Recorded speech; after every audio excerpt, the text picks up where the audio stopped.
barometer amal kita saleh tak salehnya di salat kita. Bila salat kita ikhlas dan sesuai dengan sunnah Nabi SAW, maka insya Allah amalan yang lain mengikuti. Ini aktivitas ini membantu saya di akhirat atau akan menyulitkan saya di akhirat? Kalau seandainya perbuatan itu ternyata akan menyulitkan kita di akhirat kelak, tinggalkan perbuatan itu. Anta ni'mal jund. Kamu adalah sebaik-baik prajurit. Coba lihat. Kamu adalah sebaik-baik prajurit. Maka tujuannya adalah menghancurkan kehidupan rumah tangga.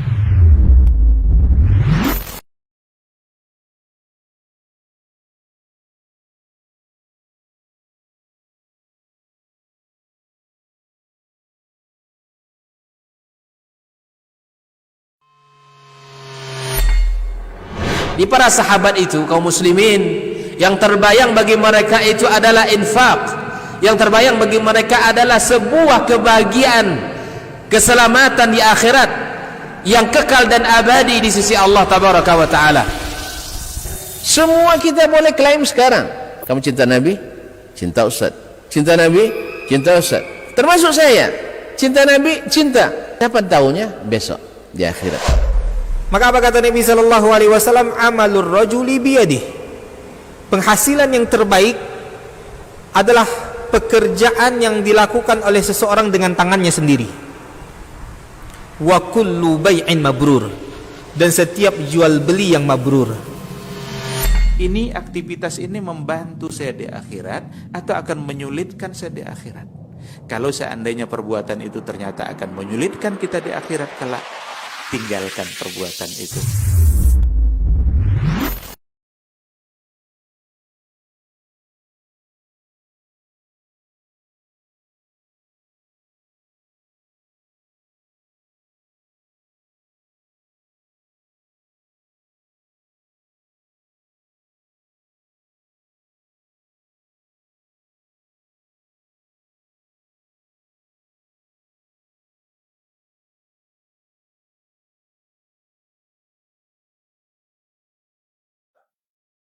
وبث منهما رجالا كثيرا ونساء واتقوا الله الذي تساءلون به والأرحام إن الله كان عليكم رقيبا يا أيها الذين آمنوا اتقوا الله وقولوا قولا سديدا يصلح لكم أعمالكم ويغفر لكم ذنوبكم ومن يطع الله ورسوله فقد فاز فوزا عظيما أما بعد فإن أصدق الحديث كتاب الله وخير الهدي هدي محمد صلى الله عليه وسلم وشر الأمور محدثاتها وكل محدثة بدعة وكل بدعة ضلالة. Ma'asyiral kiram, Bapak dan Ibu-ibu, saudara-saudari serta adik-adik dan anak-anak yang hadir di majelis ini di Masjid Miftahul Jannah ataupun yang mendengarkan melalui Radio Rabbani 91,1 FM ataupun yang menyaksikan melalui media dimanapun berada. Alhamdulillah, subuh ini kita kembali diberi nikmat oleh Allah SWT bisa berada di tempat ini, di salah satu rumahnya yang merupakan tempat yang paling dicintainya, di majelis yang insya Allah mendekatkan kepadanya.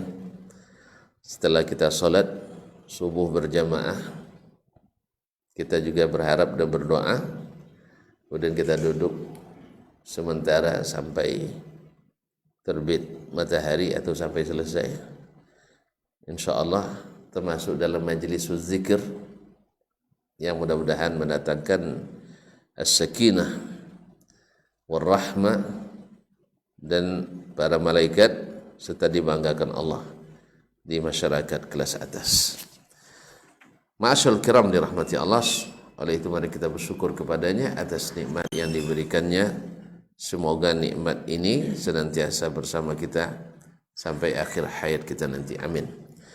Ma'asyiral muslimin, ma'asyiral muslimat, al-hadirin wal hadirat wal musyahidina wal musyahidat wal mustami'ina wal mustami'at rahimanillah wa iyyakum. Salawat dan salam kepada baginda Nabi alaihi salatu wassalam. Mudah-mudahan Allah SWT mengizinkan kita di hari akhirat nanti bergabung di barisannya, berada di bawah panji dan benderanya, dan mudah-mudahan sama-sama dibenarkan dan diizinkan masuk surga. Amin. Untuk itulah kita belajar dan hadir untuk selalu dan semakin menguatkan dan mendalamkan cita kita kepada beliau, kepada syariat Islam ini, menghidupkan sunnah-sunnah Nabi alaihi salatu wassalam. Kaum muslimin dan muslimat dirahmati Allah, masih dalam pembahasan adabus salaf fit ta'amuli ma'an nas. Adabnya as-salafus salih tentunya. Yang dimaksud dengan as-salaf itu adalah as-sahabah radhiyallahu anhum ajma'in. Hum ahlus sunnah al-khalisun. Mereka lah ahlus sunnah yang benar-benar itu. Sebab di masa sahabat tak ada aliran. Walaupun ada perbedaan pendapat, tapi tidak ada aliran. Semuanya ahlus sunnah. Kalau zaman kita banyak aliran, semua ngaku ahli sunnah. Nah, itu lah. Yang aku banyak nih. Cuma teraplikasi, tunggu dulu.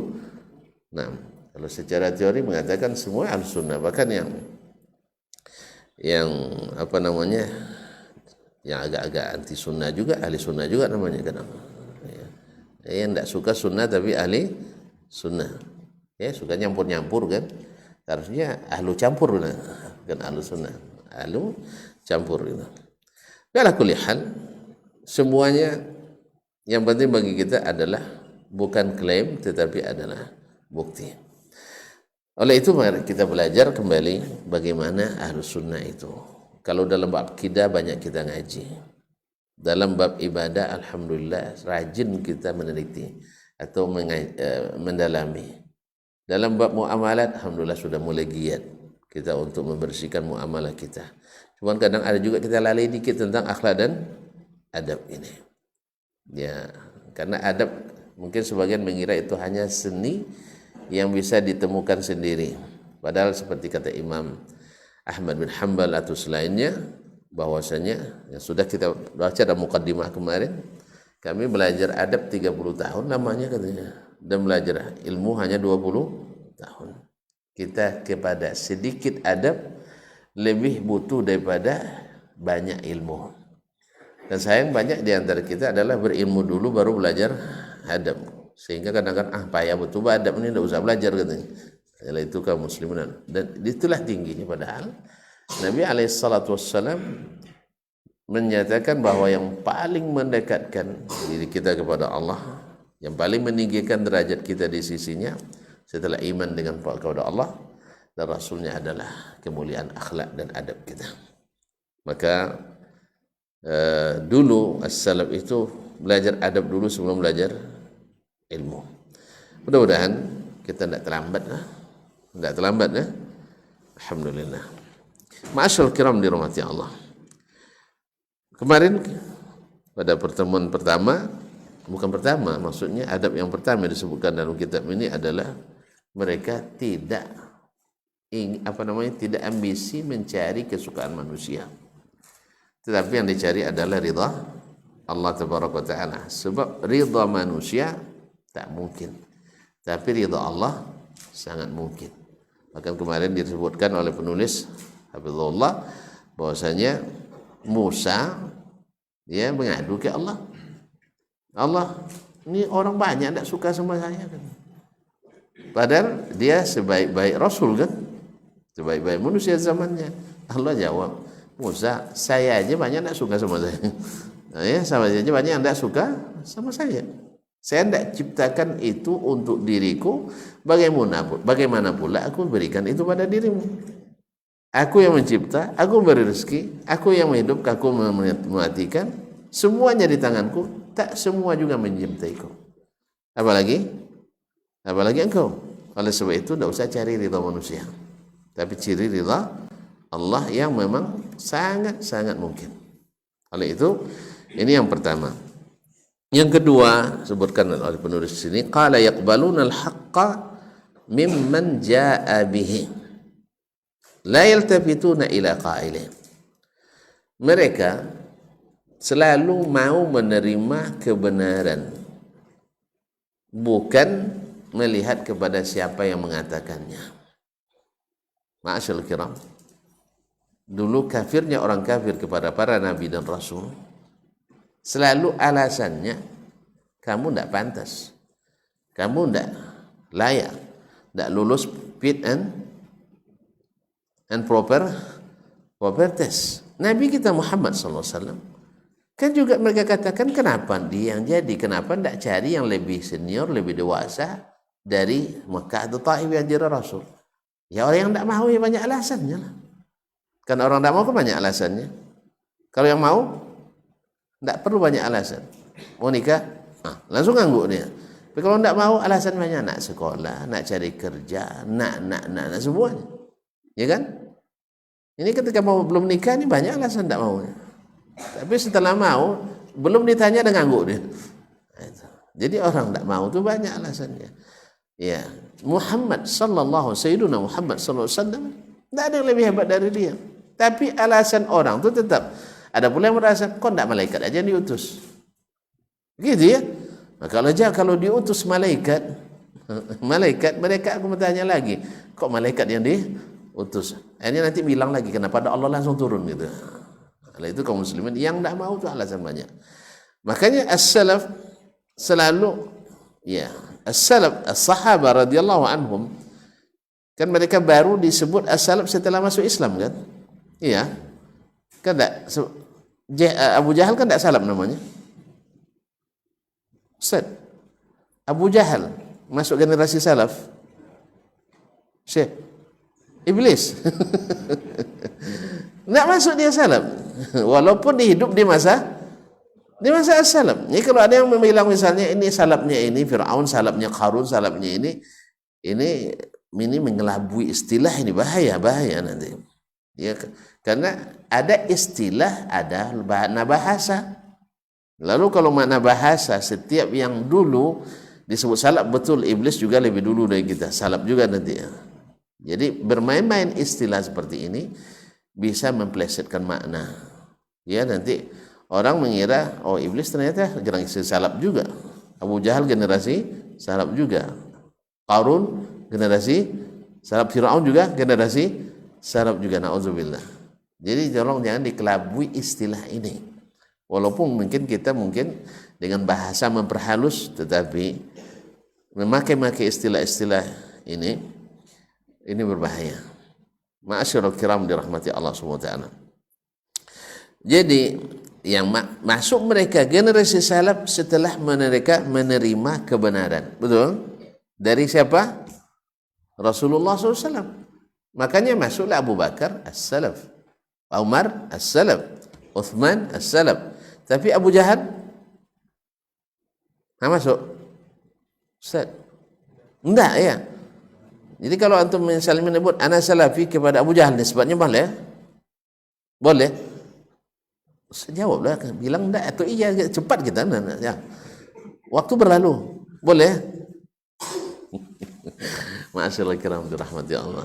Kadang-kadang gugup juga, padahal enggak ujian. Ya, belum ujian dah gugup. Ma'asyiral kiram.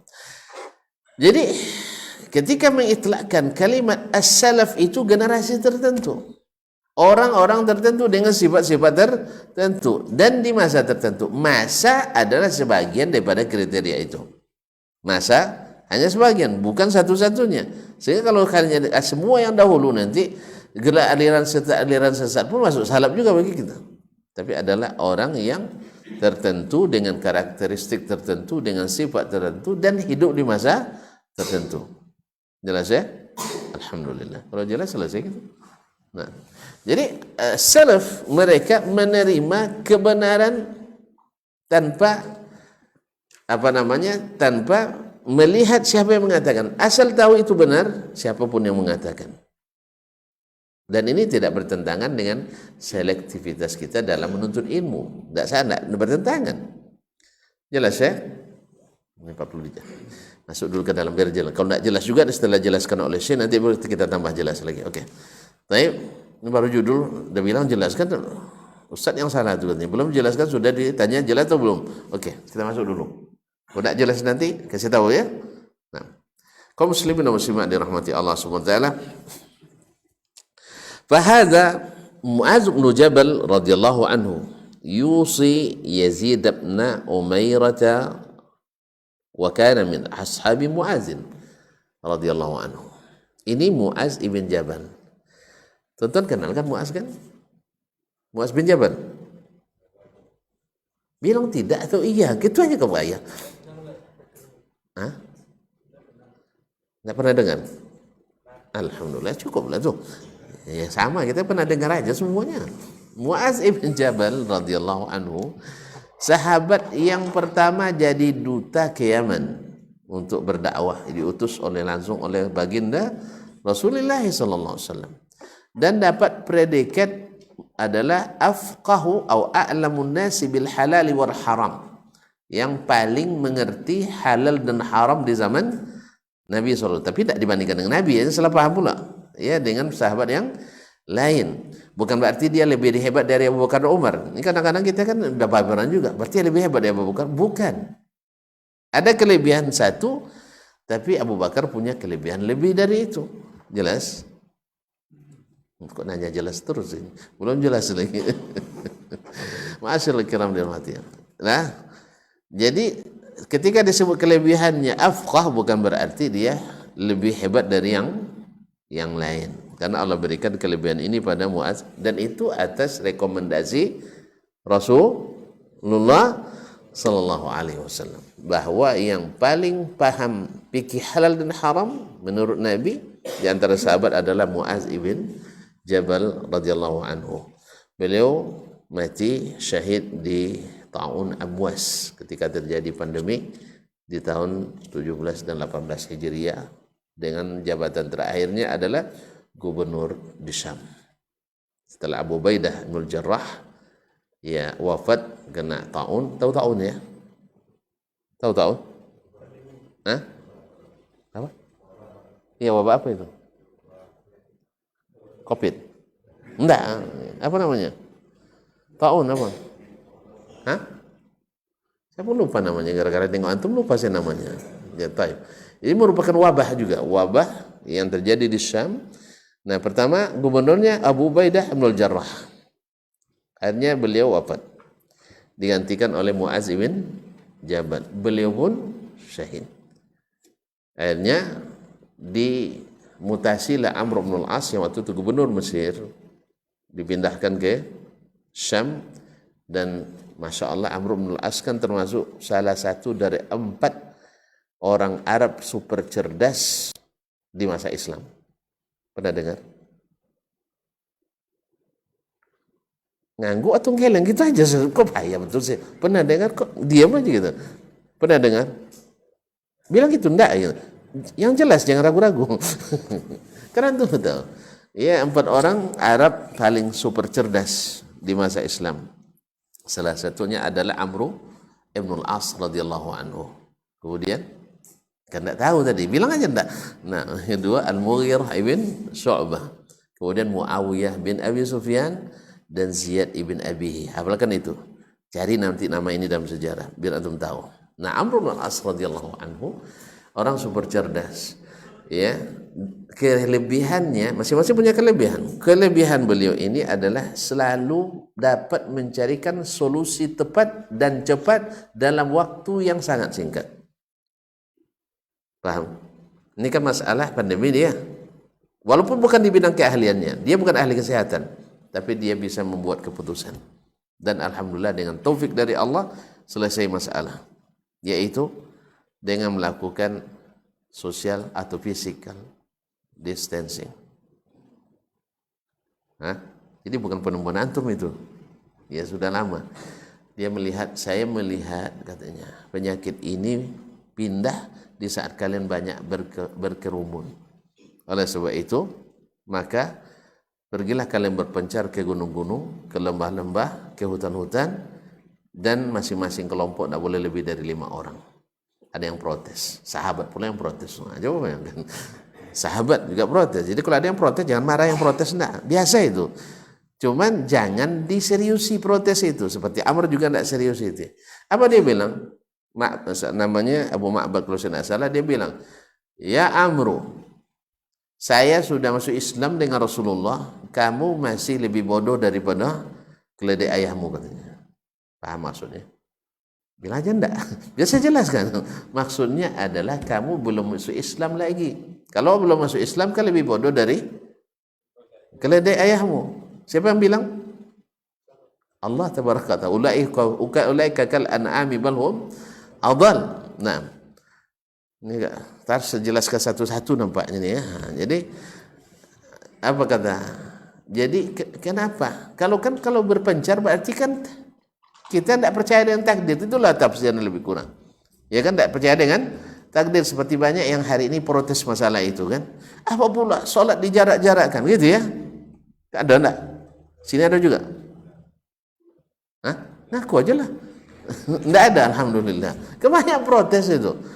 Ya ulama tidak ngerti kan. Kalau ulama tidak ngerti tentu ya orang awam lebih tidak paham. Allah musta'an. Ulama itu dulu tidak ngerti, coba bayangkan. Nah, jadi dipisah.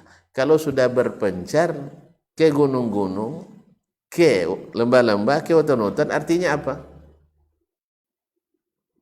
Apa artinya? Ada yang di masjid? Ada masjid? Ustaz, berarti masjid tutup juga ya? Itulah konsekuensinya. Ya. Jelas? Mereka kan berpencar supaya jangan berkerumun. Dan nanti kalau datang lagi berarti berkerumun. Makanya pahami nih kaum muslimin. Alhamdulillah dalam waktu yang tak sampai sebulan selesai masalah dengan izin Allah tabaraka wa taala. Jelas tak? Nanti saya Tarikhul Dimashq Ibnu Asakir, ya Tarikhul Islam Az-Zahabi, bukan nanti ya, Al-Bidayah wa Nihayah Ibnu Katsir dan seterusnya. Paham? Jadi jangan nanti debat ulama enggak. Kalau ada ulama debat ulama pula kerja. Allah musta'an. Kaum muslimin dan muslimat di rumah, balik ke sini. Ini Mu'az, baru Mu'az ini. Dah habis separuh waktu. Terus enggak usah dijelaskan aja. Sampai selesai. Oke, nah. Bismillah. Ini Mu'az bin Jabal radhiyallahu anhu mewasiatkan pada Yazid bin Umairah Asy-Syami, dia murid daripada wa kana min ashabi Mu'az. Dia termasuk salah satu murid Mu'az bin Jabal. Dulu Mu'az kan tadi jadi gubernur terakhir ya di Syam. Nah, fayaqulu lahu, maka dia berkata kepadanya, wa talaqqal haqqa idza sami'tahu. Kamu harus terima kebenaran bila kau mendengarkannya. Fa inna 'alal haqqi nuran. Sebab kebenaran itu jelas cahayanya nampak. Setiap kebenaran terlihat cahayanya. Makanya yang benar itu selalu ablaj, kata orang Arab. Al-haqqu ablaj. Tahu ablaj?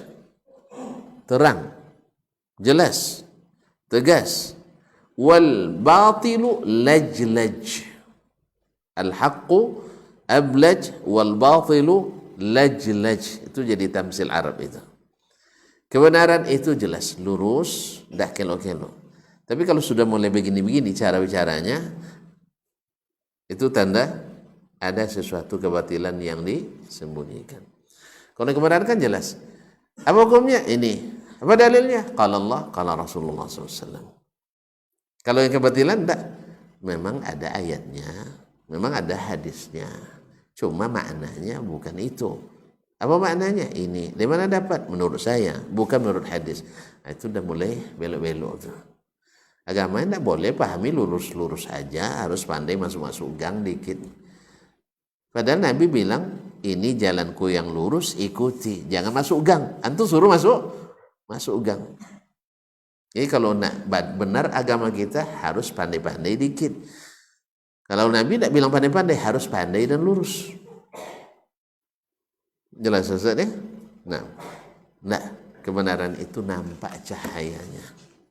Tapi kebatilan itu seperti membungkus tulang dengan air dengan daun talas. Tulang tahu? Bukan mamak, apa? Itu bahasa alat kita itu. Tulang tahu tulang? Hah? Tulang kambing, tulang kerbau, tulang sapi. Lalu antum bungkus dengan daun talas. Tahu daun talas? Pernah makan? Pernah? Daun talas untuk makan? Berarti tidak tahu dia, tidak tahu. Daun talas hanya makanan ikan kalus itu. Ikan tahu ikan kalus? Tidak tahu juga? Nah ya payahlah. Apa ikan kalus? Gurami. Betul itu. Ini ada sejarahnya. Dulu PPL datang ke dari dinas perikanan kan, datang ke Kampar, mengunjungi kolam masyarakat tuh. Tanya dia, apa ikan nih Pak katanya. Nah itu, ini ikannya Carlos Pak katanya. Iya. Satu-satu ada juga becatnya katanya. Tahu becat? Nggak tahu. Boce? Nggak tahu juga. Induknya ikan gabus? Nggak tahu juga. Ikan gabus nggak tahu juga. Ya alhamdulillah. Jadi satu-satu ada becat juga. Itu sejarahnya kalus. Jadi daun talas itu tidak bisa dipakai membungkus karena dia gampang robek. Atau sepandai-pandai membungkus bangkai, baunya tercium juga. Itulah istilahnya. Masyaallah kiram dirahmati Allah. Tapi kebenaran itu dibuka pun orang tidak jijik nengoknya. Karena harum dan terang benderang. Makanya kebenaran itu al-haqqu ablaj wal batilu laj. Al-haqqu ablaj wal batilu laj. Kalau kebenaran itu tak perlu banyak alasan. Kebatilan itu yang selalu perlu bikin modus, bikin alibi, bikin alasan dan sebagainya. Ma'asyiral kiram dirahmati Allah. Makanya beragama dengan dalil yang terang itu sangat mudah. Tapi kalau sudah dengan serondok-serondok, ngintip-ngintip, itu sudah masalah. Qala Abdullah bin Mas'ud. Maksud Mu'az adalah dari manapun antum atas nampak kebenaran terima. Ini sebagai, kenapa ini dinasihatinya? Karena ada kecenderungan di saat fanatisme, asabiyah, ta'assub kepada golongan, kepada suku, kepada mazhab dan sebagainya, cenderung tidak menerima kebenaran walaupun nyata dari orang yang tak se dengan kita. Se syekh, se majlis, se masjid, se guru, se buku, se mazhab dan seterusnya. Padahal jelas. Apa tidak mau terima? Yang mengatakannya kan Ustaz Dasman. Kenapa Ustaz Dasman tidak terima? Karena masjidnya beda. Subhanallah, masjidnya beda, tidak diterima walaupun benar. Ini kan keliru.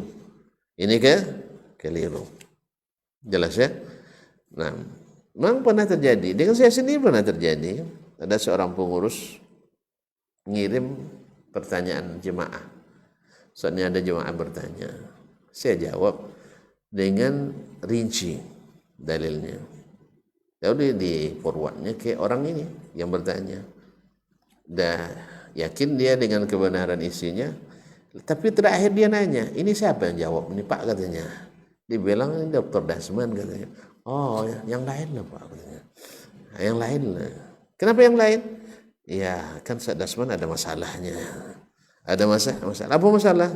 Pokoknya tidak jelas. Pokoknya tidak jelas. Oke lah. Ini tanya ke Ustaz yang lain yang dia mau gitu ya. Dijawab oleh Ustaz itu dengan jawaban yang singkat. Ya kalau saya misalnya sebutkan dengan dalil, dia hanya sebutkan hukumnya saja. Lalu ditanya siapa yang jawab? Ustaz Sianu. Ini baru best. Nah, jadi yang seperti ini sering terjadi. Ya, sering terjadi. Yang masalahnya kalau di atas jawabannya benar, tapi kalau masalahnya kalau yang menjawab itu benar, yang kita setuju salah. Akhirnya hilang patut deka tujuh. Gara-gara setuju, patutnya itu yang diterima, Cuman karena tidak setuju dengannya, diterima yang batil ini. Jelas? Tidak jelas? Jelas, alhamdulillah. Karena kebenaran itu nampak cahayanya. Wa qala Abdullah bin Mas'ud radhiyallahu anhu, "Wa man ja'aka bil haqqi faqbal minhu, wa in kana ba'idan baghidan. Wa man ja'aka bil batili fardud alaihi, wa in kana habiban qariba." Ini diriwayatkan oleh Imam Abu Dawud dalam kitab Sunnah, dalam sunannya Babul Luzumis Sunnah, dan disahihkan oleh Syekh Al-Albani rahimahullah ta'ala wa rahimah jami'a ulama'ina. Abdullah bin Mas'ud, saya kira tidak ada juga tidak kenal nih, Abdullah bin Mas'ud, salah seorang sahabat yang pernah digelar oleh Nabi dengan Al-Ghulamul Mulham, anak yang diberi ilham. Ya, kasusnya di masa jahiliyah dulu, di saat Nabi di Mekah masih berdakwah, Nabi pernah ke padang pasir dengan Abu Bakar, dan Abdullah bin Mas'ud masih kecil waktu jadi penggembala.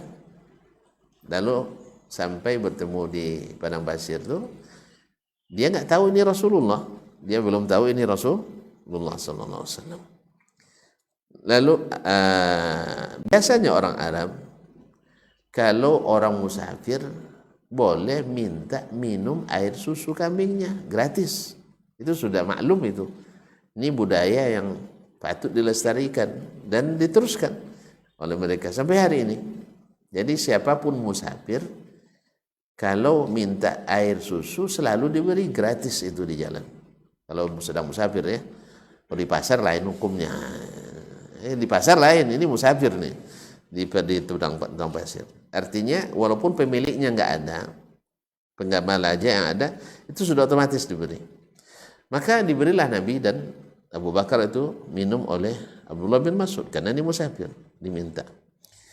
Nah, setelah minum, Nabi dan Abu Bakar mencoba menguji anak ini, amanahnya. Lalu ditanya, boleh tidak kami beli kambing ini seekor saja? Jawabannya, saya tidak dapat izin dari tuan saya. Saya tidak dapat izin dari tuan saya untuk menjualnya. Kalau susu minumlah sepuasnya. Tapi kalau menjual enggak. Dia bilang, kan ini kan ratusan jumlahnya. Kalau di sana kan kambingnya taat-taat. Jadi satu pemimpinnya cukup untuk melihara 100-an kambing. Kalau di kita, kambingnya banyak maksiat. Iya kok. Ya, rumput tetangga lebih hijau dari rumput. Dan disiapkan rumput di sini. Nah, tetap juga ngambil daun ubi tetangga. Iya kan? Makanya kambing di sana tidak ada yang diikat. Dilepas. Tentu nanti, kalau pernah nanti ke padang pasir, lihat nanti. Mungkin 200-300 yang gembala hanya satu orang ditemani oleh beberapa ekor anjing. 2-3 ekor untuk serigala ya. Nah.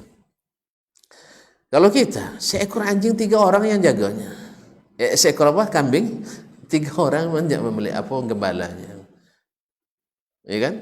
Pakai sip pula tuh. Makanya kambing sana tak taat gitu. Walhasil, saking banyak kambing itu dia bilang, kan kambing ini kan banyak, tidak tahu nanti majikan kamu kan cuma seekor cuma diambil. Mana dia tahu kan? Nah, coba bayangkan, dia bilang, memang majikan saya tidak tahu, tapi Tuhannya majikan saya pasti tahu. Padahal dia malu masuk Islam. Maka kata Nabi, hadzal ghulamul mulham. Ini anak diberikan ilham, dijaga Allah walaupun masih jahiliyah. Walaupun dalam jahiliyah. Ini hebatnya orang Arab dulu, sekalipun jahiliyah, dia selalu sanggup berkata benar. Kalau ada Islam tapi selalu berkata berkata apa lawan benar? Duto.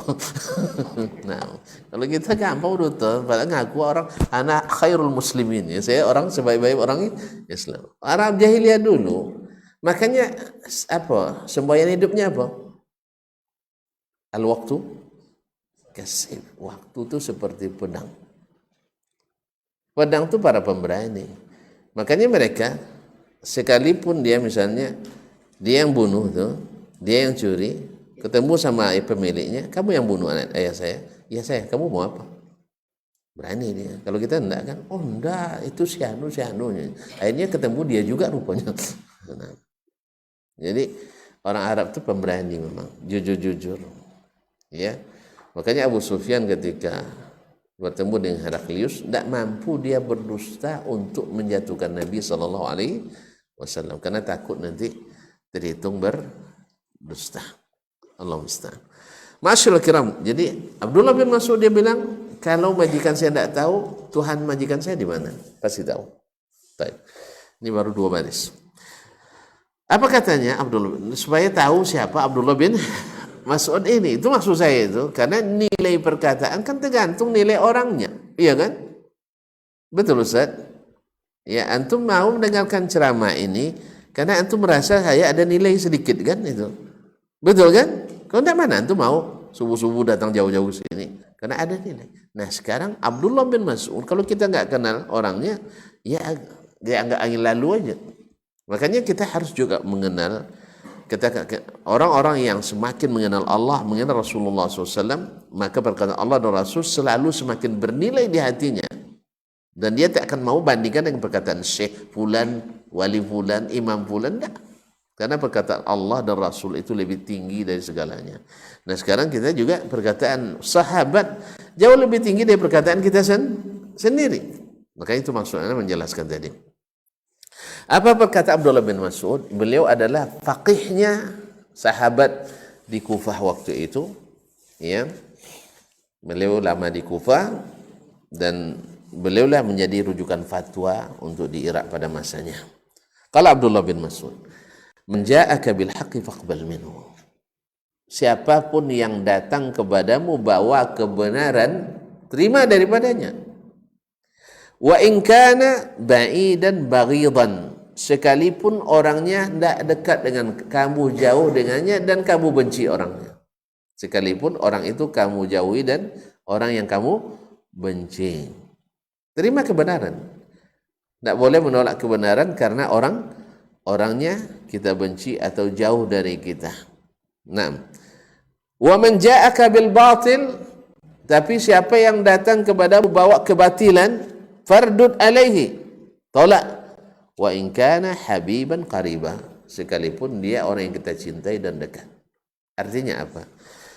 Kita tentu memiliki, tidak mustahil kita ini seperti kata Harmalah ibn Yahya at-Tujibi, tadi disebut lagi siapa orangnya, termasuk murid-murid tersayang dan terakhir imam kita Asy-Syafi'i di Mesir. Di akhir-akhir ayat Imam Syafi'i kan wafat di Mesir. Kuburan ini kan Mesir. Tidak pernah cari ngalih berkah ke sana. Nah, masyaallah kiram dirahmati Allah. Imam Syafi'i rahimahullah wafat di Mesir. Jadi di antara muridnya di Mesir ada namanya Harmalah ibn Yahya at-Tujibi, seorang fuqaha dan juga ahli hadis. Dia katakan, "Asy-Syafi'iyyu habibun ilaina, walakinnal haqqa ahabbu ilaina." Imam Asy-Syafi'i sangat kami cintai, ya guru kita, dan Syafi'i patut sekali dicintai. Pasalnya dia Habib tuh Habib. Nah, dari jalur Ahlul Bait dia, dari Muttalib ini. Kamu mencintai Habib wajib kan? Kok pada ragu nampaknya saya? Rabi yang suruh untuk mencintai Ahlul Bait. Ahlul Bait wajib kita cintai. Ya. Ada yang ragu? Pada ragu nampaknya. Ahlul Bait diwasiatkan oleh Nabi kita mencintainya, tapi tidak mengkultuskannya. Nabi aja tidak boleh dikultuskan, apalagi Ahlul Baitnya. Alhamdulillah guru-guru saya banyak juga yang Habib, ya, cuman tidak mau digelar Habib. Tidak tahu ya. Dekan kami dulu fakultas hadis Habib, tidak mau digelar Habib. Dosen saya ada profesor Habib, tidak mau digelar Habib. Jelas? Payah jelas kemantumnya. Keturunan atau segaris keturunan dengan Nabi kan Bani Hashim dan Bani Muttalib disebut alul bait. Nah, disuruh kita menghormati mereka. Jelas? Tapi bukan hanya karena keturunan. Sebab Abu Lahab paman Nabi kan? Boleh kita doakan? Tidak boleh itu. Jadi bila istiqamah di atas agama, maka kita katakan kewajiban kita mencintainya 2 kali lipat, karena istiqamahnya dalam agama dan karena segaris keturunan dengan baginda Rasulullah SAW. Tapi kalau menyimpang, ada yang menyimpang? Ada. Ya, kalau menyimpang berarti wala karamah seperti kata Imam Az-Zahabi. Ya, karena keturunan Nabi katakan man batta'a bihi amalu lam yusri' bihi nasabu. Siapa yang lambat amalnya, nasabnya tidak bisa mempercepat langkahnya. Oleh sebab itu makanya kita mencintai yang istiqamah di atas sunnah Nabi SAW, dan pada umumnya yang istiqamah itu tidak mau digelar, ya tidak mau digelar Habib, ya bukan dia yang menggelar dirinya Habib, tapi kalau digelar orang apa boleh buat. Nah, kaum muslimin dan muslimat dari mati Allah, dan bukan menjadi alat penetrasi atau alat penetrasi bahwa segala yang lahir daripadanya mesti benar, tidak. Karena Habib juga manusia, bukan Rasul. Makanya kalau salah mungkin sekali salah. Jelas tak? Tidak ada jaminan bahwa Habib mesti benar, bahwa Habib mesti wali. Tidak ada jaminan itu. Pahamnya? Ini termasuk dirubah muhadarah untuk masalah Habib nantinya. Ya, bagaimana menghormati keturunan Rasulullah Sallallahu Alaihi Wasallam. Saya baru beberapa pekan yang lalu bertemu dengan 2 orang Habib juga. Ya, pejabat. Ya, dia juga Habib.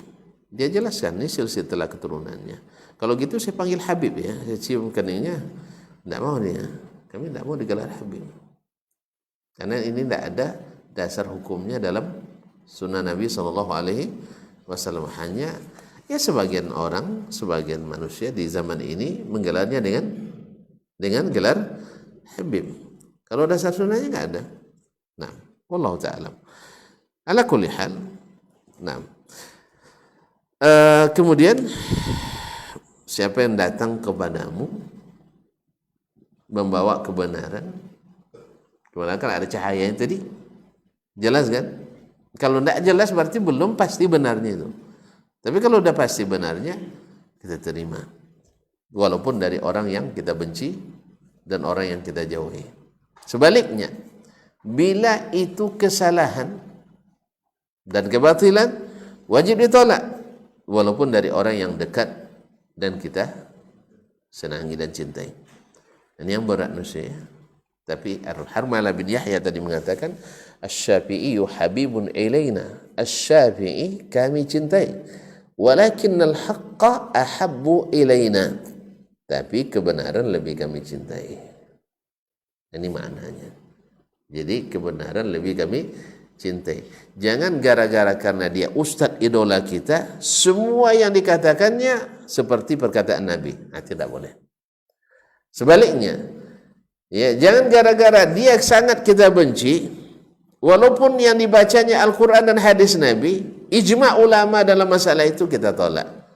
Berarti kita mengikuti nafsu, baik dalam mencintai maupun dalam membenci. Padahal mencintai dan membenci mesti karena Allah, bukan karena nafsu. Baik. Wa zakar Ibnul Qayyim rahimahullah. Ibnul Qayyim kenal juga ya? Ya, Imam Ibnul Qayyim rahimahullah taala berkata, Naam. Wa zakar Ibnul Qayyim rahimahullah sullatan minal a'immah.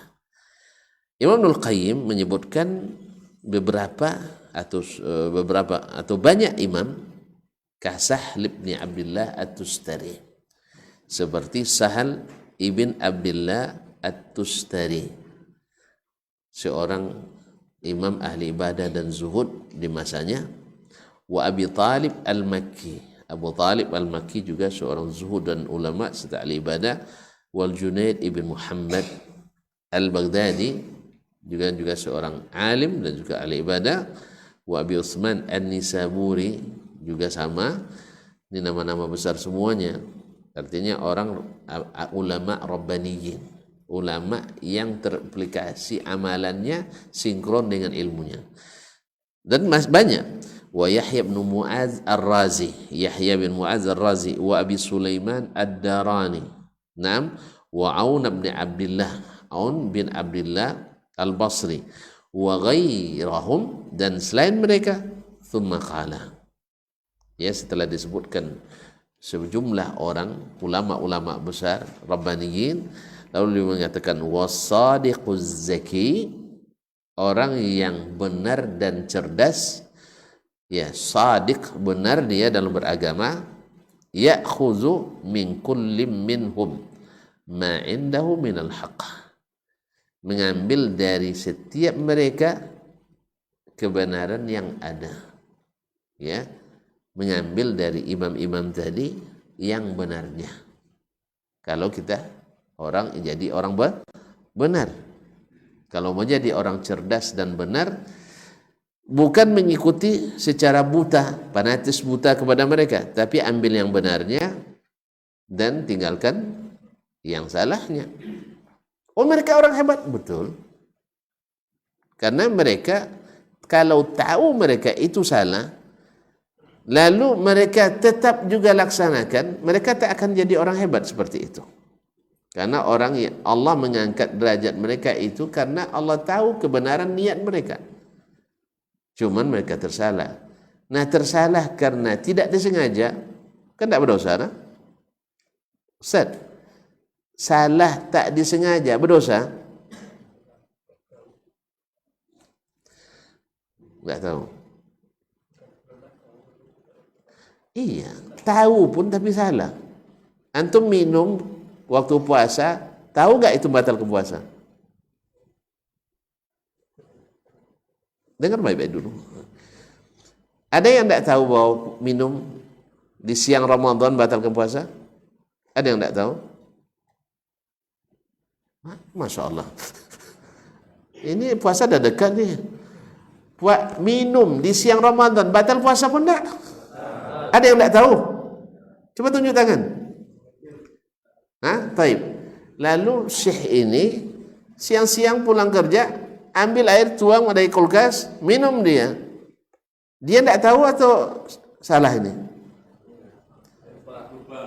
Iya, terlupa. Terlupa menyebabkan dia salah. Itu yang saya maksud. Jadi tahu tapi tersalah. Jelas, Ustaz? Tahu tapi tersalah. Nah, atau bisa saja dia tahu tetapi mendapat perintah yang lain, tersalah dia memahaminya. Contoh lah ya. Contoh kasus pagi kemarin. Ya, saya alami. Mau minum apa Ustaz katanya?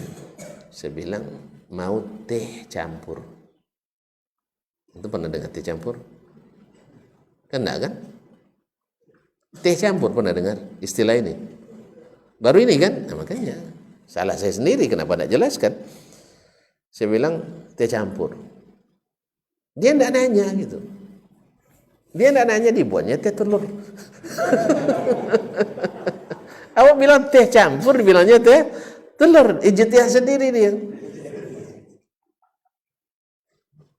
Secara bahasa dia benar juga kan, karena memang bercampur dengan telur memang. Padahal dia tidak nanya apa maksud saya. Itu maksud saya itu. Tersalah dia kan? Enggak, saya tidak salah roh. Dia tidak minta penjelasan. Enggak, dia tidak minta penjelasan. Kecuali dia minta penjelasan, saya tidak jelaskan, salah saya. Enggak. Saya minta teh campur. Dia bilang, ini buat teh telur. Karena saya tidak menjelaskan. Itu kan itu ya. Dan dia tersalah, saya tidak hukum dia, saya minum juga. Paham ya? Paham? Saya biasanya kalau minum jus tak pakai gula, tak pakai susu, tak pakai es.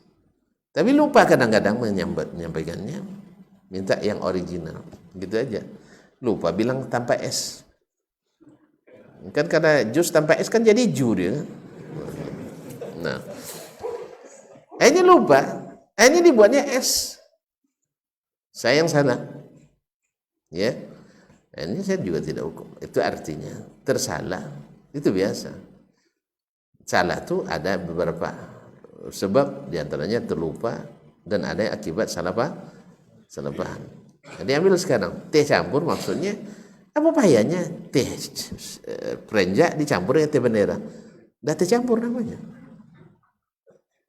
Sama saya kadang-kadang saya sambil bergurau kan, canda, minum apa Pak? Jus poligami. Kadang ada yang salah paham pula Ustaz. Ya salah paham.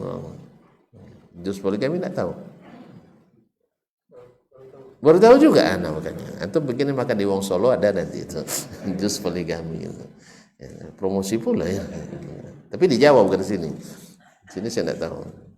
Pernah di Solo, lihat menunya jus poligami. Ini mana khususnya? Saya coba, memang enak memang. Hanya kemana-mana saya minta jus poligami, tidak ada yang mau ngasih. Tidak tahu nih. Padahal gampang aja poligami. Apa tuh Pak? Campur 1, campur 4. Paham ya? 1 buah dicampur dengan 4 buah yang lain, jadi poligami sempurna. Kan poligami sempurna itu. Kalau poligami yang biasa 1 campur 2 jadi 3. Payah ribut sekali jelas. Nanti pergi aja di situ tanya nanti. Jadi ini Imam Ibnul Qayyim rahimahullah sengaja menyebut nama-nama besar ulama-ulama zuhud besar, Yahya bin Mu'az, Abu Sulaiman Ad-Darani, Al-Junaid bin Muhammad Al-Baghdadi dan lain-lainnya. Tapi jangan ikuti mereka dalam segala sesuatu. Yang benar kita ikuti, yang salah kita tinggalkan. Mereka itu jadi besar bukan sengaja salah. Mereka berijtihad untuk yang benar, ternyata tersalah. Seandainya mereka tahu itu salah, mereka tidak akan lakukan. Nah, sekarang kita dengan belajar tahu ada di sini salah, maka jangan ambil salahnya itu. Itu maksud Imam Ibnul Qayyim rahimahullah. Sekalipun mereka orang yang kita cintai, dia orang-orang saleh ini, pasti kita menyenanginya. Dan ahlu sunnah, mereka orang-orang yang sudah berusaha untuk mendapatkan yang maksimal menurut usaha mereka. Nah, hebat sekali antum bisa menyalahkan mereka. Bukan, kita menyalahkan bukan karena kita hebat, cuma karena kita tahu. Jelas. Tadi kan di awal sudah Anda bilang tadi, Nabi sebut a'lamun nasi bil halali wal haram Mu'az bin Jabal. Yang paling berilmu tentang halal dan haram di antara sahabat ada Mu'az bin Jabal. Berarti Mu'az lebih hebat dari Abu Bakar? Enggak kan? Ya, enggak kan? Nah itu gitulah. Sekarang saya punya guru besar, rahimahullah misalnya. Ya, pendiri pondok kami dulu. Ya, dia hebat. Lalu ada beberapa hal yang dulu tidak sampai ke kita, ke dia. Sekarang sampai ke kita. Lalu kita katakan, dulu Buya tidak tahu ini. Lalu apakah saya mengklaim saya lebih hebat? Tidak, alhamdulillah. Tidak mesti lebih hebat. Sebagaimana juga bukan semua yang di depan jalannya lebih mulia dari yang berjalan di belakang. Contohnya antum kalau jadi pas pampres nanti jalannya di mana? Belakang presiden. Depan, sopir presiden di depan per belakang. Kamu sembarangan depan saya depan katanya presiden kan. Akhirnya presiden nyetir, dia yang di belakang. Mana ada kaum muslimin. Jadi tidak selamanya yang di depan itu lebih hebat dari yang di belakang. Jadi kalau antum sempat disuruh duduk di belakang, jangan sedih. Paham tuhnya? Kadang-kadang sedih pula. Disuruh duduk belakang, pergi keluar deh. Enggak, jangan. Belum tentu yang duduk di depan atau duduk di atas lebih mulia daripada yang duduk di belakang di sisi Allah Tabaraka wa Taala. Baik. Apa kata? Nah, As-sadiquz zaki, yang jujur dan yang cerdas, mengambil dari setiap mereka ma'indahu minal haqq, kebenaran yang ada padanya. Fayasta'inu bihi ala matlabih, sehingga dengan kebenaran itu dia menjadikan sarana untuk mencapai tujuannya. Wala yaruddu ma yajiduhu indahu minal haqq litaksiri fil haqqil akhar, dan jangan menolak kebenaran yang didapatkan pada mereka karena dia melakukan kebatilan di yang lain atau tidak mendukung kebenaran di bab yang lain. Wa yuhdiru, sehingga menganggapnya tidak ada sama sekali, ya disia-siakan.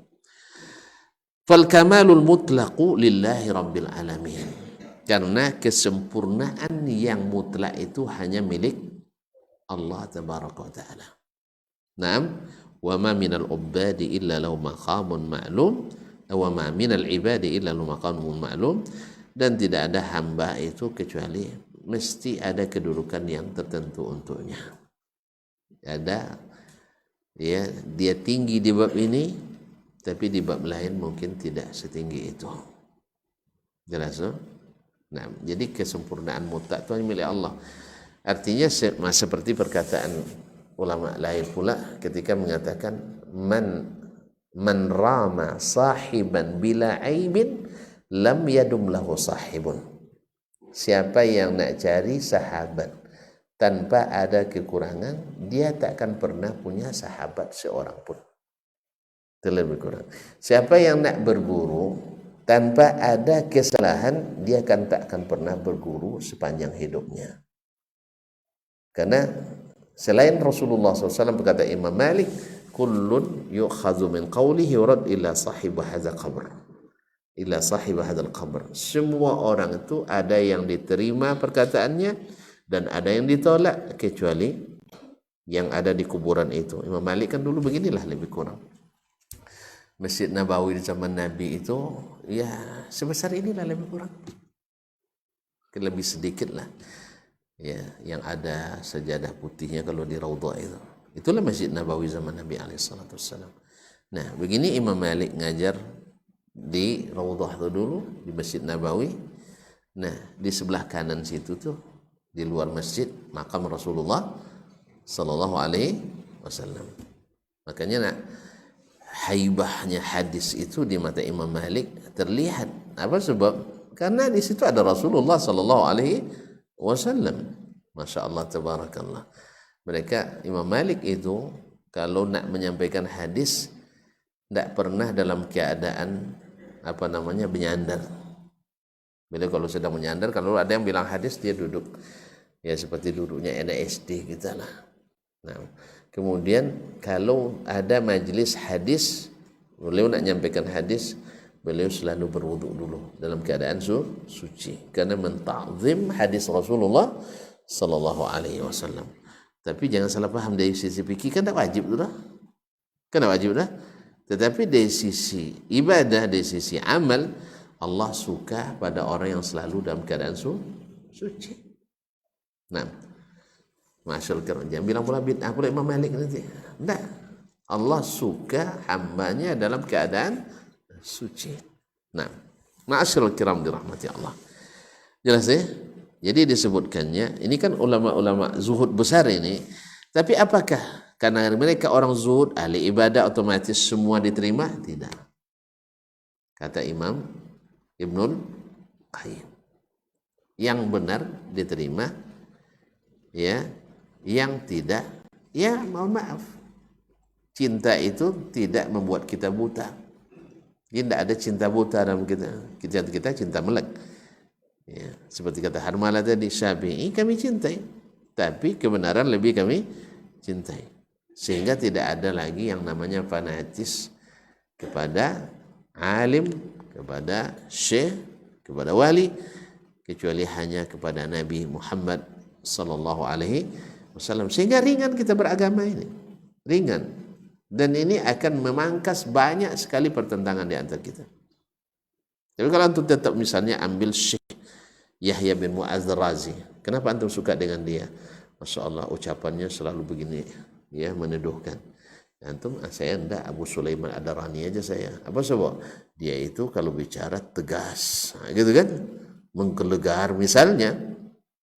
Akhirnya apa? Yang agak yang lemah lembut menyampaikan saya tidak suka, walaupun benar. Tapi kalau yang tegas menggelegar, saya terima. Apa sebab? Saya suka. Jadi patokannya yang diterima suka atau tidak suka, bukan. Ini yang dimaksud Imam Qayyim, tidak boleh itu. Wa dzakar Asy-Shinqiti rahimahullah, Imam Asy-Shinqiti penulis Adwa'ul Bayan, dia guru kami Syekh. Di antara anak-anaknya juga menjadi guru kami di Madinah. Di antara anaknya adalah Syekh Abdullah bin Muhammad Al-Amin Asy-Shinqiti, Syekh Muhammad Al-Mukhtar bin Muhammad Al-Amin Asy-Shinqiti, dan juga ponakan-ponakannya banyak juga yang jadi guru kami, di antara Syekh Muhammad bin Muhammad Al-Mukhtar Asy-Shinqiti, kemudian Abdullah Umar Asy-Shinqiti. Ini guru-guru besar semua, dan menantunya juga guru kita Syekh Atiyah Muhammad Salim yang menyempurnakan kitab Adwa'ul Bayan, karena Syekh menulis Adwa'ul Bayan tidak selesai lalu disempurnakan oleh murid dan menantunya tadi, itu Syekh Atiyah Muhammad Salim rahmatullahi taala alaih. Ini kalau ini lautan ilmu, ini ensiklopedia, di ilmu apapun dia ahli. Dia tafsir-tafsir At-Tabari, tafsir Qurtubi, tafsir itu sudah dalam kepalanya semua, jadi hafal semuanya. Jadi buku-buku nahwu, kalau dia ngajar nahwu, alfiyah dan sebagainya, semuanya pokoknya mengalir aja semua. Inilah Imam Asy-Shinqiti rahmatullahi taala alaih. Dulu di majelisnya, masya Allah, yaitu seperti lautan manusia hadir. Padahal tidak lama ceramah. Iya, kalau ikut retorika, dia tidak banyak retorika, bicaranya cepat gitu. Ya macam apa, macam air terjun aja lah gitu lah. Cuman orang ramai gitu, karena orang menghargai ilmu, bukan mencari hiburan dengan ilmu. Tidak ada kolak-kolak, tidak ada lucu-lucu, tidak ada sedikit pun itu. Tapi orang ramai sekali. Nah, Asy-Shinqiti rahimahullah fi Adwa'il Bayan, annana nanzur ila zatil qawli la ila qailih. Kita yang kita lihat itu perkataannya, bukan siapa yang mengatakannya. Lianna kulla kalamin fihi maqbulun wa mardud. Karena setiap perkataan itu ada yang diterima, ada yang ditolak. Illa kalamahu sallallahu alaihi wasallam, kecuali perkataannya Rasulullah sallallahu alaihi wasallam. Ini kaidah, semua ulama Islam mengatakan ini. Jadi kalau ada yang berbeda dengan itu, ketahuilah itu kebatilan. Ya, pokoknya semua yang dikatakan Syafi'i pasti benar, itu batil itu. Semua yang mengatakan Imam Ahmad itu hak, batil. Tidak ada ulama itu yang mengatakan seperti itu. Hanya kita hari ini aja, bahwa kalau nak jadi Ahlussunnah mesti fikih Syafi'i, mesti apa lagi? Akidah Asy'ari, mesti tasawuf Ghazali. Di mana? Siapa yang mengatakan itu? Imam Ghazali aja tidak berani mengatakan itu. Imam Syafi'i juga melarang kita mengatakan itu. Jelas Ustaz? Tidak jelas? Imam Syafi'i melarang kita taklid buta kepadanya. Lalu antum mewajibkan kalau nak jadi Ahlussunnah harus mazhab Syafi'i. Itu berhalusinasi antum. Pokoknya kalau tidak bermazhab sesat kita. Memang dulu orang sebelum Syafi'i punya mazhab yang sesat-sesat semua tuh. Ya Syekh, sahabat ada mazhabnya? Ada mazhabnya? Tabi'in ada mazhabnya? Oh enggak, mereka ahli ijtihad itu. Ya akhi, sahabat itu enggak semuanya ahli ijtihad. Sama dengan kita hari ini, ada yang ulama, ada yang penuntut ilmu, ada juga orang awamnya. Sama semuanya. Siapa yang bilang ulama, sahabat itu ulama mujtahid semuanya? Siapa yang bilang yang di zaman tabi'in itu mujtahid semua? Siapa yang bilang? Enggak ada. Ada orang awamnya, ada ulamanya, ada penuntut ilmunya sama. Tidak ada mereka yang mewajibkan itu. Dan sampai hari ini yang ulama Ahlussunnah yang sesungguhnya juga tidak mewajibkan. Tuh kalau masalahnya boleh nak kita, siapa yang larang? Memang boleh. Tapi menjadikan patokan kebenaran itu, ini tidak ada satupun ulama Islam kecuali yang muqallidin, orang-orang fanatis. Dan itu segelintir kecil, tapi di framing seolah-olah mayoritas. Nah, karena ini akan mempersempit Islam, bukan memperluas. Islam itu luas, mazhab saja yang muktamad 4 kan, ya itu. Kemudian ada Les juga sebenarnya punya pandangan fikih. Al-Auza'i juga pandangan fikih. Sufyan Ats-Tsauri, Sufyan bin Uyainah, Ishaq bin Rahuyah. Kenapa antum patok dengan hanya mazhab Imam Syafi'i? Oh kacau deh. Tidak ada yang kacau, antum sendiri yang kacau. Tidak ada yang kacau, alhamdulillah. Ngikut Nabi kok kacau gitu. Di mana letak kacaunya? Ya, di mana letak kacaunya?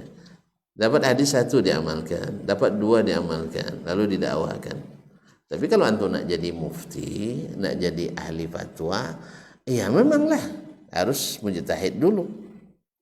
Apalagi zaman ini juga tidak ada juga yang sampai mujtahid mutlak. Semua kita hari ini muttabi paling tingginya, yaitu mujtahid mazhab, sampai kepada mujtahid. Nah kita baru, kalau kita ini baru tuwailul ilmi, pemula-pemula, kita ini masih, kalau dibanding dengan murid-murid Imam Syafi'i, kita tidak ada apa-apanya sekarang, ya masih seperti kelas. Kalau mereka tuh sudah sampai ke profesor, awak belum kelas Rawdatul Atfalnya nih, MDA-nya, ya bukan tuan-tuan, saya nih masih kelas MDA-nya kalau dibanding dengan murid-murid Imam Syafi'i rahimahullah ta'ala.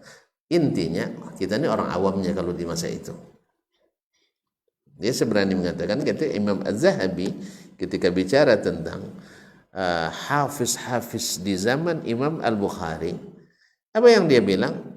Orang yang paling lemah hafalan hadisnya di masa Imam Al-Bukhari itu, kata Imam Az-Zahabi, Imam Az-Zahabi kan wafat 748, abad ulama abad ke-8 Hijriyah, dia bilang yang paling lemah hafalannya di masa Imam Al-Bukhari sama dengan orang yang paling kuat hafalannya di masa kita. Imam Zahabi yang bilang tuh. Berarti kalau dia saja sudah ngaku seperti itu, kita lebih harus mengaku lagi. Jadi kalau mereka ibaratnya profesornya, kita baru kelas MDA-nya. Jelas ya? Hanya menukil. Itu kan banyak juga yang salah nukil kan. Banyak yang salah nukil. Tetapi mematok dengan itu bukan mazhabnya ulama, tapi mazhab para pemikir mutaakhirin, dan tidak banyak juga, hanya sedikit saja. Ya, di antara pendukung yang seperti adalah seperti Muhammad Said Al-Ramadan Al-Buti dari Syam. Ya, mereka dengan sangat keras itu memaksa harus berdasarkan mazhab yang ada di daerah masing-masing, mewajibkan. Apa dalilnya? Tadilah, kalau tidak bermazhab nanti kacau. Siapa yang bilang kacau? Dulu tidak ada orang kacau, antum aja yang kacau sekarang. Allah musta'an. Yes, ya? Dan mayoritas ulama tidak setuju dengan itu. Mayoritas ulama mengatakan bermazhab itu tidak wajib, tetapi tidak dilarang. Yang dilarang itu adalah fanatisme mazhab, itu dilarang memang. Seluruh mazhab melarang itu. Walaupun banyak ahli mazhab yang terlibat fanatis, sampai banyak pula hadis yang dipalsukan gara-gara itu. Sampai ada yang memalsukan hadis, akan datang suatu zaman, sayati ala ummati zamanun fihi rajulun ya asyaddu ala ummati min iblis yud'a Muhammad ibn Idris. Ya, akan datang zamannya ada seorang di masa itu lebih jahat dari iblis, namanya Muhammad bin Idris. Maksudnya imam kita Syafi'i. Imam Syafi'i lebih jahat dari iblis katanya. Ini dipalsukan oleh orang-orang Hanafiyah. Dibalas pula oleh pengikut mazhab Syafi'i. Nah, coba bayangkan. Sayati ala ummati zamanun fihi rajulun asaddu ala aswa'u ala ummati minas syaitan yud'a an-Nu'man. Yud'a Abu Hanifah an-Nu'man. Akan datang pula zamannya pada umatku ada seorang laki-laki lebih jahat daripada syaitan. Siapa namanya? An-Nu'man, yaitu Imam Abu Hanifah. Ini gara-gara fanatisme mazhab. Nah, apakah ini sudah diulang lagi? Ya, siapa yang tidak bermazhab Syafi'i berarti bukan ahlu as-sunnah. Ya, siapa yang tidak. Besok lagi siapa yang tidak bermazhab Islam Nusantara tidak masuk ahlu as-sunnah. Nah, besok lagi kalau tidak berislam Melayu berarti bukan ahlu Sunnah. Ya akhi, ini jahiliyah lagi kita. Jahiliyah lagi kita. Dulu orang-orang jahiliyah juga dengan alasan kearifan lokal menolak dakwah Rasulullah sallallahu alaihi wasallam. Sekarang tak mulai orang pula. Kalau lihat orang berdakwah dan tidak ada dalam ulama Melayu, berarti dia bukan ahli sunnah. Memang sunnah turun di Melayu, turun di Arab. Allah musta'an. Jelas kaum muslimin? Jadi intinya kebenaran itu diterima dari manapun datangnya. Inilah adab yang harus dihidupkan di tengah-tengah kita yang mengaku mengikuti as-salaf as-salih. Wa ma'lumun, ini lihat, wa la'mun annal haqqa haqqun walau kana qailuhu haqiran. Pasti yang benar itu tetap benar sekalipun yang mengatakannya orang yang hina. Ala tara, ini beliau melanjutkan, Syekh melanjutkan, ala tara, tidakkah kamu perhatikan anna malikata Saba fi hali kauniha tasjudu lisyams, bahwa Ratu Saba, siapa Ratu Saba? Yaman, Ratu Bilqis. Ratu Bilqis dalam keadaan kafirnya sujud, tasjudu lisyams, sujud kepada matahari, min dunillah, selain Allah, hiya wa qaumuha, dia dan kaumnya, lamma qalat kalaman haqqan, di saat dia mengatakan perkataan yang hak, saddaqah Allahu fihi, Allah membenarkannya. Allah membenarkan perkataan siapa tadi? Ratu Bilqis, padahal dia masih musyrik. Tapi Allah benarkan ucapannya karena benar memang. Walam yakun kufruha mani'an min tasdiqiha fil haqqi alladhi qalathu. Kekafirannya tidak menghalangi untuk membenarkan kebenaran yang dia sampaikan. Apa itu? Wa dzalika fi qawliha fima dzakarallahu anha, yaitu perkataan Bilqis yang dinukil atau dihikayatkan oleh Al-Qur'an, qalat innal muluka idza dakhalu qaryatan afsaduha wa ja'alu a'izzata ahliha adillah. Ketika bermusyawarat dengan para petinggi kerajaannya, mereka kan rata-rata tentu di depan ratu dia akan menunjukkan kekuatan, iya kan? Kita punya kekuatan yang hebat, ya. Tapi apa jawaban Bilqis? Apa jawabannya? Innal muluka idza qalat innal muluka idza dakhalu qaryatan afsaduha wa ja'alu a'izzata ahliha azillah. Wahai para tentaraku, para menteriku, kalian tahu kan bahwa semua raja bila menyerang suatu negeri pasti mereka merusak. Pasti mereka merusak negeri itu. Banyak akan dirusaknya. Ya, yang jelas tatanan kenegaraan kita akan dirusaknya. Kalau mereka menang, apalagi kita sudah jadi waja'alu a'izzata azillah. Kalau nanti mereka menguasai, yang tinggi jadi rendah nanti. Ya kan? Awalnya jadi ratu, sekarang jadi ya tawanan. Dan jangan-jangan jadi hamba saya. Nah, ini perkataan Bilqis. Benar apa tidak nih? Yang dikatakan ini benar apa salah? Benar. Faqad qala Allah musaddiqan fi qawliha, Allah menjawab, membenarkan apa yang dia katakan. Wa kadzalika yaf'alun. Memang seperti itulah para raja pada umumnya. Begitulah para raja bila masuk ke suatu negeri pasti merusak dan pasti menjadikan yang tinggi menjadi rendah. Padahal Bilqis masih kafir waktu itu. Allah tak menolak kebenaran yang dia katakan. Karena kebenaran itu seperti tadi Muaz katakan, ada cahayanya, tidak bisa ditolak. Ya kan? Ya terbukti memang semua raja bila menyerang pasti merusak. Nah, maka Allah benarkan dia. Waqad qala asy-syair, penyair mengatakan, la tahqiranna ar-ra'ya wa huwa muwafiqun hukma as-sawabi idza ata min naqisih. Fad-durru wa huwa a'azzu syai'in yuqtana ma hatta qimatahu awanul qanisih. Jangan kalian merendahkan pendapat yang pendapat yang sesuai dengan kebenaran sekalipun datang dari orang yang kurang. Sebab apa? Fadurru, karena mutiara itu, wa huwa azu syai'in yuqtana, dia adalah sesuatu yang paling dicari dan dikumpulkan. Mahatta qimatahu hawanun naqisi atau khanisi, dia tidak kurang harganya walaupun dari tangan orang yang merampok. Merampok kan salah dengan, tapi kurang harga mutiaranya, tidak jatuh. Jadi tetap mutiara. Ya, dalam apa namanya, dalam bahasa lain juga, semakin dicelup emas itu semakin murni. Mutiara walaupun dalam lumpur tetap harganya tidak turun, ya kan? Kalau sempat antum ketemu mutiara dalam kotoran, antum tidak ambil, Ustaz? Diambil, ya, pasti diambil. Oh, itu dapat dalam itu, enggak, mutiara tetap mutiara. Kan bisa dibasuh, bisa dibersihkan, bisa dicuci. Tapi kalau antum dapat arang dalam kaca, antum pertahankan? Hah?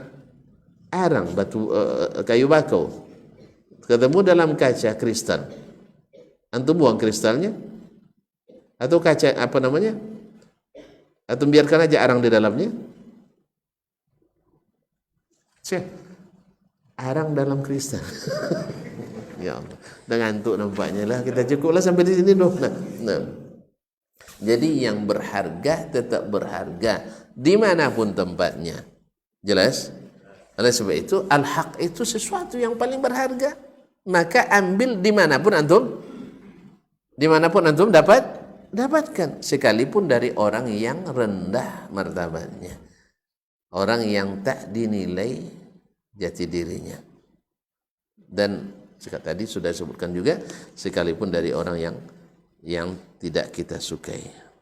Nampaknya harus berhenti kita karena waktu, bukan karena ilmu. Kalau orang dulu nuntut ilmu yang ngatur waktu. Kalau kita sekarang waktu yang mengatur ilmu. Sebab kalau saya tidak berhenti nanti ada protes nanti.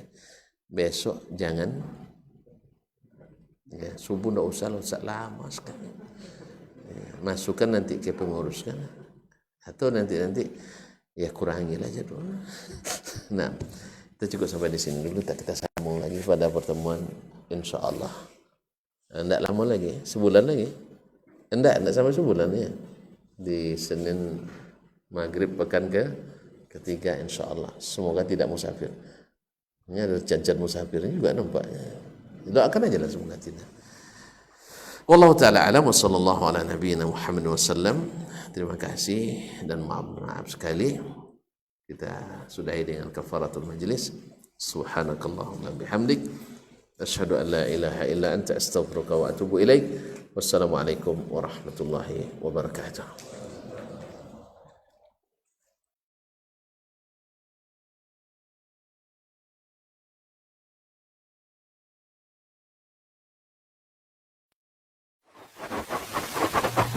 Barometer amal kita saleh tak salehnya di salat kita. Bila salat kita ikhlas dan sesuai dengan sunnah Nabi SAW, maka insya Allah amalan yang lain mengikuti. Ini aktivitas ini membantu saya di akhirat atau akan menyulitkan saya di akhirat. Kalau seandainya perbuatan itu ternyata akan menyulitkan kita di akhirat kelak, tinggalkan perbuatan itu. Anta ni'mal jund. Kamu adalah sebaik-baik prajurit. Coba lihat. Kamu adalah sebaik-baik prajurit. Maka tujuannya adalah menghancurkan kehidupan rumah tangga. Di para sahabat itu, kaum muslimin, yang terbayang bagi mereka itu adalah infak. Yang terbayang bagi mereka adalah sebuah kebahagiaan, keselamatan di akhirat yang kekal dan abadi di sisi Allah Tabaraka wa Ta'ala. Semua kita boleh klaim sekarang. Kamu cinta Nabi? Cinta Ustaz. Cinta Nabi? Cinta Ustaz. Termasuk saya. Cinta Nabi? Cinta. Dapat tahunya besok di akhirat. Maka apa kata Nabi SAW? Amalur rajuli biyadih. Penghasilan yang terbaik adalah pekerjaan yang dilakukan oleh seseorang dengan tangannya sendiri. Wa kullu bai'in mabrur. Dan setiap jual beli yang mabrur. ini aktivitas ini membantu saya di akhirat atau akan menyulitkan saya di akhirat. Kalau seandainya perbuatan itu ternyata akan menyulitkan kita di akhirat kelak, tinggalkan perbuatan itu.